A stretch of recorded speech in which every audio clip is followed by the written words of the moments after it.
Assalamualaikum warahmatullahi wabarakatuh. Perkenalkan, nama saya Hasan Ubay Khairi dari kelas SI06 PIN 20121765. Saya akan mempresentasikan tentang perdagangan internasional.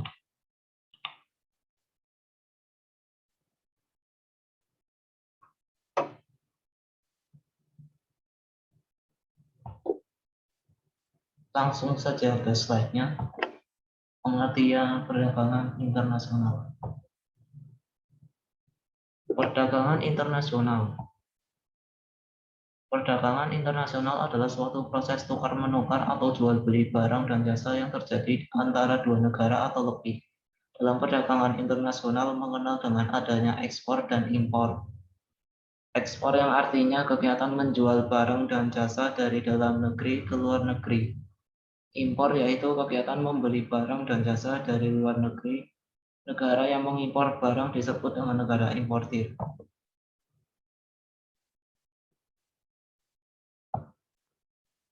Teori-teori perdagangan internasional.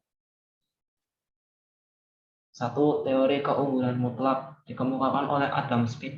Menurut teori ini, suatu negara melakukan ekspor karena negara tersebut memiliki keunggulan mutlak dibandingkan dengan negara tujuan ekspor. Teori ini dipengaruhi oleh perbedaan-perbedaan dalam sumber daya alam, kualitas tenaga kerja, penguasaan ilmu pengetahuan dan teknologi, jumlah penduduk, iklim, dan modal. 2. Teori keunggulan komparatif.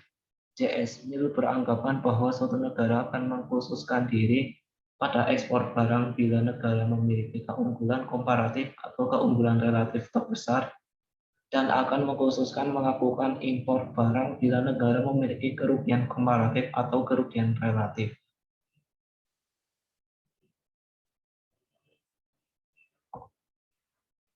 Manfaat perdagangan internasional. 1. Memperoleh devisa. 2. Memperluas kesempatan kerja. 3. Menstabilkan harga-harga. 4. Meningkatkan kualitas konsumsi. 5. Mempercepat alih teknologi. 6. Efisiensi.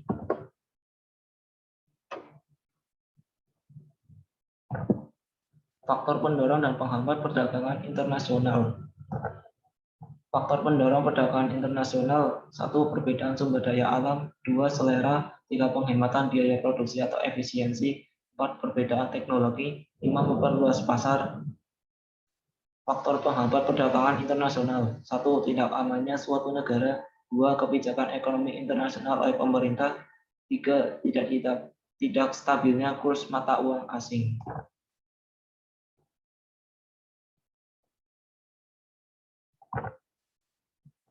Kebijakan perdagangan internasional. Kebijakan perdagangan internasional di bidang impor. 1. Kuota merupakan jumlah yang ditetapkan untuk suatu kegiatan dalam satu masa atau suatu waktu tertentu. 2. Tarif. Kebijakan tarif diambil pemerintah dengan menetapkan tarif tinggi untuk mengimpor suatu jenis barang. Dengan pengenaan tarif ini, harga barang impor menjadi mahal, sehingga barang sejenis yang diproduksi di dalam negeri akan memiliki daya saing dan dibeli konsumen. 3. Subsidi. Karena ada perbedaan harga antara barang impor dan barang dalam negeri, ada kemungkinan harga barang impor lebih murah daripada harga barang produksi dalam negeri. 4. Larangan impor. Ada barang tertentu yang dilarang impor, misalnya barang berbahaya untuk masyarakat.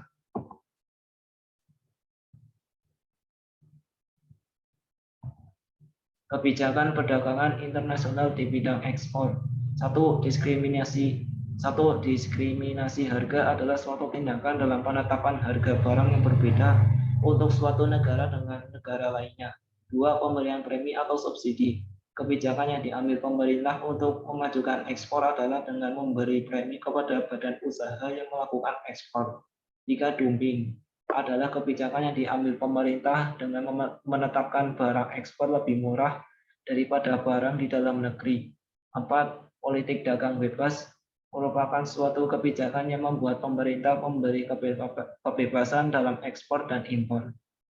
5. Larangan impor merupakan kebijakan suatu negara untuk melarang ekspor barang-barang tertentu ke luar negeri. Tujuan kebijakan perdagangan internasional. Kebijakan perdagangan internasional diterapkan baik dalam kegiatan impor maupun dalam kegiatan ekspor. Kebijakan perdagangan internasional untuk impor ditujukan untuk mengatasi dampak buruk dari mengimpor barang. Sedangkan perdagangan internasional di bidang ekspor juga bertujuan untuk melindungi produksi dalam negeri di sampingnya memperoleh keuntungan. Alat pembayaran internasional. 1. Letter of credit. 2. Advance payment atau cash payment. 3. Open accounting. 4. Commercial bills of exchange. 5. Collection. 6. Konsinyasi. Neraca perdagangan. Dicatat keadaan ekspor dan impor barang atau jasa. Negara kita berusaha menghindari neraca perdagangan negatif atau defisit. Neraca perdagangan negatif terjadi jika lebih banyak melakukan impor daripada ekspor. Neraca perdagangan mempunyai peranan sentral dalam neraca pembayaran atau balance of payment di mana terlihat aliran uang secara keseluruhan yang masuk dan keluar di suatu negara. Kemudian yang terakhir adalah devisa. Devisa adalah uang asing yang beredar pada suatu negara dan digunakan untuk pembayaran transaksi dengan luar negeri. Mekanisme pasar devisa yaitu pada setiap transaksi pasar internasional selalu digunakan devisa atau valuta asing sehingga selalu ada permintaan valuta asing. Pasar devisa dunia menawarkan mekanisme yang dapat menyelesaikan transaksi yang rumit dan beragam secara efisien. Hubungan valuta asing dengan neraca pembayaran yaitu terjadi adanya neraca pembayaran defisit. Maka selisih tersebut umumnya dibayar dengan menggunakan devisa yang ada. Pengurangan devisa atau valuta asing akan berakibat pengurangan alat pembayaran dan dapat menaikkan kurs valuta asing.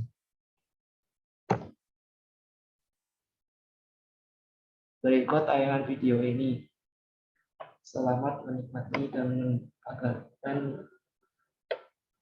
hayatilah ilmu-ilmu yang ada di dalam video tersebut. Bahas tentang perdagangan internasional.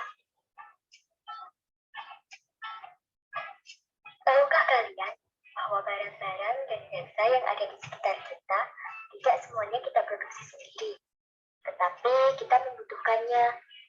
Banyak barang atau jasa yang digunakan atau dikonsumsi bukan merupakan produk dalam negeri.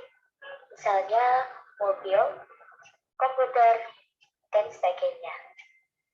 Bagaimanakah barang dan jasa tersebut bisa sampai ke tangan kita? Benar sekali.